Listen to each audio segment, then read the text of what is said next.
in-depth, investigative. This is KXAN News Today. Austin leaders want to figure out how artificial intelligence can help with work and projects. Good morning, I'm Tom Miller. Good morning, I'm Sally Hernandez. Austin City Council is meeting today. They're going to vote on a new resolution when it comes to AI. Some council members want the city to lean into that technology, but others are asking for some guardrails too. And council member Vanessa Fuentes hopes the city is going to keep an eye on things like plagiarism and bias. She also hopes it watches for tech replacement with humans in their jobs. Artificial intelligence is all around us, and what my item seeks to do is explore how the City of Austin as an employer integrates guardrails and protocols regarding integrating AI technology into the workflows of city processes and services, as well as take a look at what more can and should we be doing with this type of technology. If approved today, it's going to ask the city manager to kickstart the process for creating those guidelines and looking at ways AI can be used. That will then come back to council later this year. But statewide, we know Texas created the Artificial Intelligence Advisory Board. It was last June. The council oversees how the technology is being used in state agencies and is actually tasked with suggesting legislative changes. Agencies are required to report information to the board by July of this year. First warning weather with meteorologist Rich Siegel. And a very pleasant good Thursday morning to you. Kristen has the morning off. We are looking at an increase in cloudiness still as we started to see the clouds roll into the area yesterday during the afternoon, and the slug of moisture continues to move off the Pacific and through Texas and affecting our area. No rain today, but we do have a little bit of rain coming very late tonight. 59 degrees in Austin right now. Most of our temperatures are unseasonably warm. Normal low for this morning is 46. We won't come anywhere close to that for most of the area. Coolest air, though, is up in San Saba, 44 degrees, 54 at Llano, and off to the east, several at 57, including Bastrop and Giddings. The wind is out of the south. Most wind speeds are light, 5 miles an hour or less. There are a couple that have a little higher wind speed, but for the most part, we'll have a south wind at 5 to 10 across the area today. All right, we will start with clouds, and we will see a mostly cloudy sky, minimal sunshine through the afternoon. But look at our forecast high today, 73 degrees. Still to come, we'll time the next rain. There won't be much of it when the cold front arrives, and how strong will these wind gusts be? All coming up in just a few minutes here in First Warning Weather. Back to you. Thank you, Rich. There are still a lot of questions this morning following a deadly mass shooting in Kansas City. Hundreds of thousands of people packing that downtown area to celebrate the city's Super Bowl win. It was supposed to be such a happy atmosphere when a lot of gunfire started to ring out near the end of the parade route. And we now know a local radio DJ died, and as many as 22 others were shot, including children. 3 people are now detained, and NBC's Jay Gray shows us what happened from Kansas City.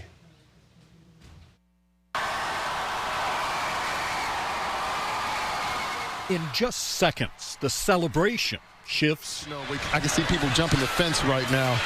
To panic and chaos as the blast of gunshots echoes along the parade route. We just dropped down to the ground. My daughter tried to climb on top of me to protect me. And I tried to just hold her so nothing would happen to her. Hundreds of thousands scattering. Police, more than 800 assigned to the parade, running toward the gunfire. Immediately, officers responded to the area, took 2 people into custody. Fans appear to tackle and pin down a third suspect, while medics rush to help the victims. She was on the ground, bleeding from her mouth, all over her shoulder. 1 person killed, at least 21 wounded. 8 of those injuries considered life-threatening. And at least 11 of the victims are between the ages of 6 and 15. Physically, though, all of the children are expected to make full recoveries. Just a lot of shock, honestly. It's just crazy that this is what the world's come to.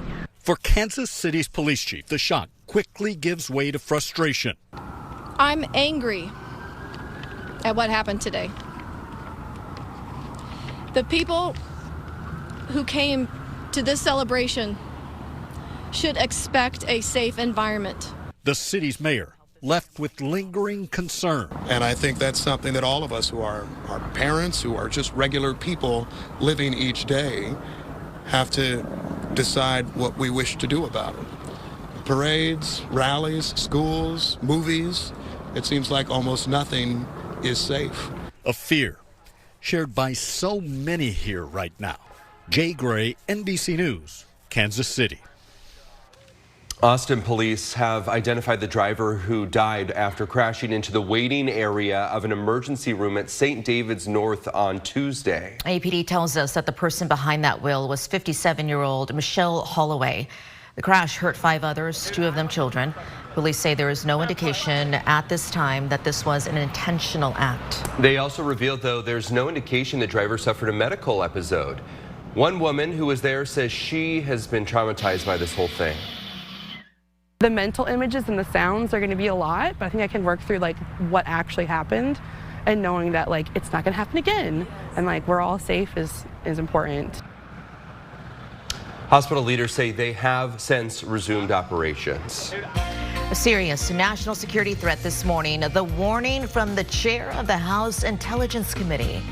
Keeping live music playing in Austin. The push to bring back a free summer tradition dating back decades.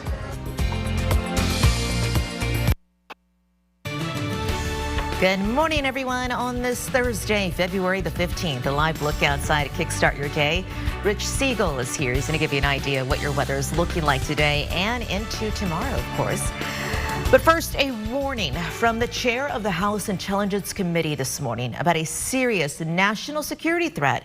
NBC News reports that threat is related to a space-related capability from the Russian military. And Intel Chair Representative Mike Turner called on President Biden to declassify further information. It's in order for the U.S. to be able to discuss the response with its allies. NBC's chief White House correspondent Peter Alexander is breaking down this security threat. This morning, the president's national security advisor is set to meet with top lawmakers about that cryptic warning about a, quote, serious national security threat. NBC News has learned that that threat refers to a Russian military capability, specifying its capabilities in space. The alarming situation follows the Republican head of the House Intelligence Committee calling on President Biden to declassify details about that threat so that he says Congress, the Biden administration, and America's allies can discuss an appropriate response. After that initial warning, the top Democrat on the House Intelligence Committee said that people should not panic. We're going to have the very latest on all of it coming up this morning on Today. Also, a verdict in the $370 million civil fraud case against former President Donald Trump is expected by the end of the week. The highly anticipated ruling will cap a trial that started October 2nd and including testimony from the former president and his 3 oldest children. Closing arguments took place on January 11th. New York State Attorney General Letitia James' office saying Trump and top officials committed persistent fraud by inflating financial statements. The judge has already found that Trump and his executives did engage in fraud. He now needs to decide on the issue of intent and what penalties Trump and his company should pay. New insight on efforts to house the homeless community here in Austin, how the city is focusing on where people go after shelter. Good morning. The Longhorns women's basketball team took their show to Houston last night. We'll recap the action as Texas went for their 5th straight win. That's later in sports. Keep it in. Good morning, everyone. A live look from our camera over on the Indeed building, looking at the Domain and Q2 Stadium right there. Sports is coming up in just the next few minutes, but first we have new insight on the efforts when it comes to housing the homeless community right here in Austin. And is it working? A record-breaking number of people, more than 3,300 people, used Austin homeless shelters last year. That's according to the city. We have KXAN's Grace Reeder explaining the city is also focused on where people go after shelter.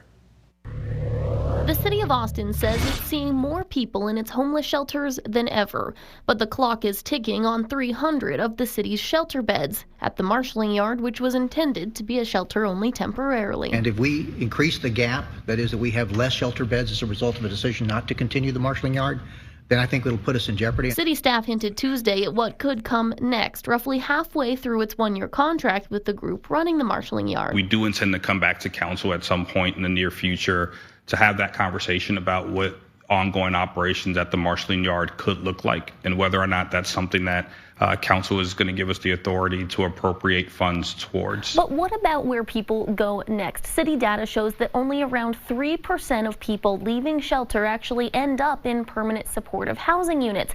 Think longer-term care with wraparound resources like mental health support and case management. But the city says they're making progress there too. We hope to see a place where for long-term folks have a stable home. Volunteers of America is one of the groups we've talked to working to provide more of that long-term care. Many of those projects we've told you about are soon to come online. For example, this hotel in North Austin, the Bungalows, which will become permanent supportive housing later this year. And this one at the former Candlewood Suites Hotel, now called Pecan Gardens, which looks much different on the outside than even a couple months ago. We learned that one's expected to open up around April. The city says more than 1,000 permanent supportive housing units are expected to come online in the next 2 or so years. That's a 630% increase over what's available now. Grace Reeder, KXAN News. City of Austin said it also needs roughly 600 additional shelter beds in the next couple of years. And according to Ending Community Homelessness Coalition's dashboard, there are an estimated more than 5,500 people experiencing unsheltered homelessness in Austin. ECHO reaches the estimate by pulling in data from a number of service providers, shelters, and other outreach groups. Compare that to ECHO's point in the time count data. And that's where people physically go out to count the population on a night, and that happens every other year. Last year, the most recent count, just under 3,000 people experiencing homelessness.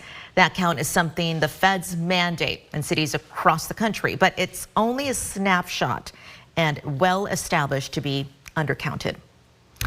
Going in depth, there will soon be more space to house people in Austin who are experiencing homelessness. Just last week, TxDOT announced it bought the property adjacent to Campus Esperanza to help expand the site and nearly double the current space. The site offers tiny homes like this. The profit that runs it, the Other Ones Foundation, says it will help people who have historically been underserved, including members of the LGBTQI+ community, people with pets, or people with substance use disorder. The free summer concert series at Zilker Park, Blues on the Green, may have another chance of a comeback. Today, Austin City Council is going to vote on a proposal to keep the tradition alive. It's just a month after Austin City Limits Radio canceled Blues on the Green, blaming rising costs. If council approves the resolution, the city manager is going to look into making the concert series a city co-sponsored event. The resolution also calls for keeping the shows free.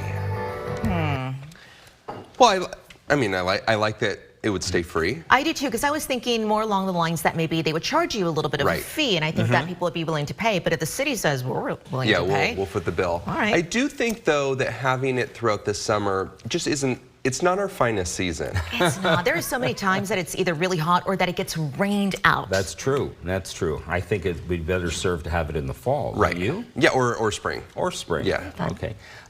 We have a lot of cloud cover this morning. Yeah. We only have a little bit of rain coming. It's really a little bit too, as the amount of rain we're seeing has decreased with each model run that I've seen. Here is a live look from downtown Austin, the Austonian weather cam, and we're just showing for now an overcast sky and 59 degrees.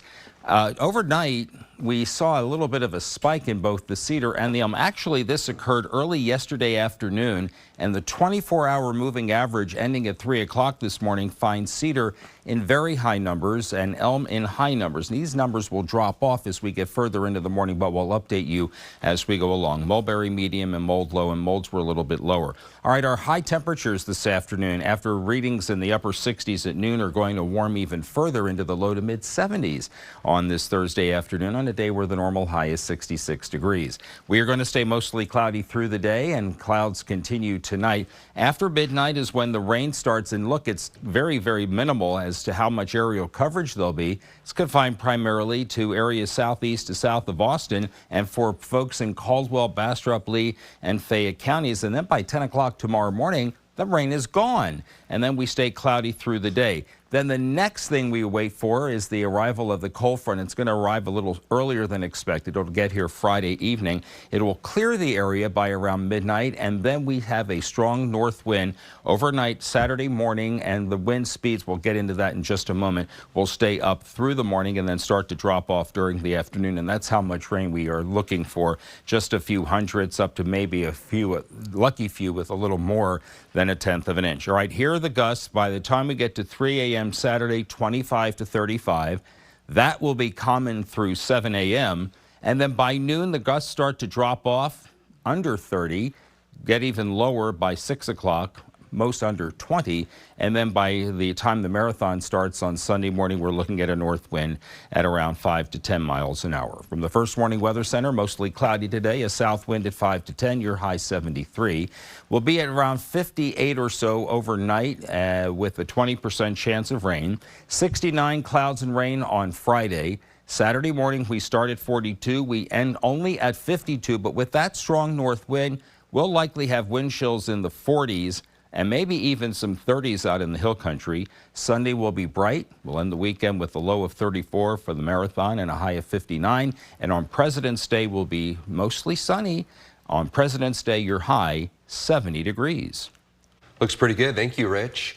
Austin's airport is getting tens of millions more in federal money. Congressman Lloyd Doggett says it's to help make the airport more effective for passengers.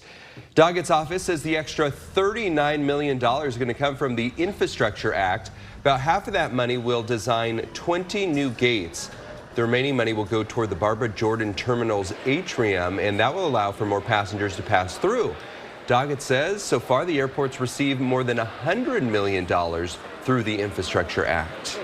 You will have a new option soon to fly out of Austin's airport. The low-cost carrier Frontier will launch a new nonstop flight to Cleveland. The new route will operate 3 times a week beginning May 16th and is one of several that the airline is adding from Cleveland Hopkins International Airport, citing soaring growth there. No other airline currently flies directly from Austin to Cleveland.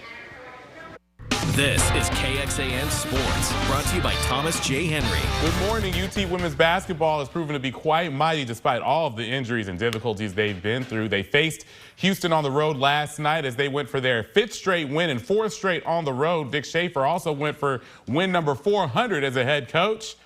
Pick up in the second quarter, tied at 18. Jacqueline Winning-Tonda misses, but Deanna Gaston there for the rebound and put back Texas up by 2. Next possession for Houston, and it's Brittany Onyeje with the jumper. She had 11 points for the Cougars. The Pflugerville native contributing big time there last night for Houston. And then Cameron Jones with the steal and the layup to put the Cougars up by 2. But Texas will go on a roll after that. Madison Booker hits the jumper to put them up 29-22. Then same score, Shaylee Gonzalez gets it, drives in, no look pass to Amina Muhammad for the layup. Longhorns up by 9. Shea Holly led Texas in scoring on Saturday. Didn't lead them in scoring last night, but has a nice drive and layup, plus the foul right there. Texas on a 15-0 run at that point, and the domination would continue in the second half. Third quarter, Houston with the ball. Gonzalez stole it. They give it over to Deanna Gaston for the layup. She had 21 points, a season high. And then Madison Booker, she was the high scorer with 23. That was 2 plus the foul right there. She also had the second most rebounds for Texas as the Longhorns win 82-66 to win their 5th straight. These kids, like this team, they just continue to do it. You know, I keep saying they're doing it. You know, they've had the obstacles they've had, and I think we're finally getting a little healthier. It's a special group. Even losing Rory, this team still has a chance. Yep, and so Texas will take on Iowa State.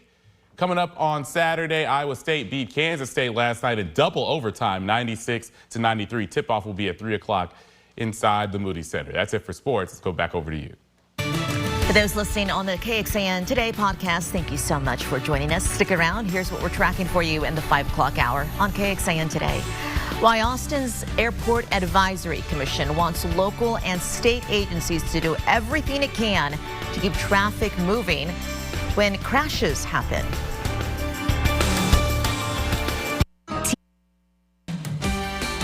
In-depth, investigative. This is KXAN News Today. A live look this morning. This is outside from TxDOT, the camera at State Highway 71 and Presidential Boulevard. We pop up this camera frequently because crashes on 71 can cause major delays impacting your ride to the airport. Oh yeah, now Austin's Airport Advisory Commission wants local and state agencies to do everything it can to keep traffic moving if there is a crash. KXAN's Dylan McKim is here with us live from outside the airport. Dylan, pretty dark where you are right now, but one day this could be an important part of the airport, path to the airport. Yeah, guys, this is East Riverside Drive that I'm standing on, right on the outskirts of the airport. In fact, you may be able to see those red and yellow lights in the background behind me. That's the runway to the airport, one of those runways. About 6 years ago, there was an idea to extend this road all the way into the airport as another option to get in and out for travelers. That didn't happen, and now traffic solely relies on 71 being clear. The morning of November 15th last year was not a great time to catch a flight. At 8:01, let's continue to discuss the situation on Highway 71. A deadly crash on Highway 71 left eastbound lanes closed. Bad news for people driving to the airport. So big heads up if you're trying to go to the airport, if you're trying to go to work at Tesla, help us spread the word that this is happening because a big traffic issue. Austin's airport sending out warnings to travelers about the delay. One man tweeting that traffic was backed up for hours. The Airport Advisory Commission is seeking a procedure to keep at least one lane open during traffic incidents if it's possible. Because we want to ensure that people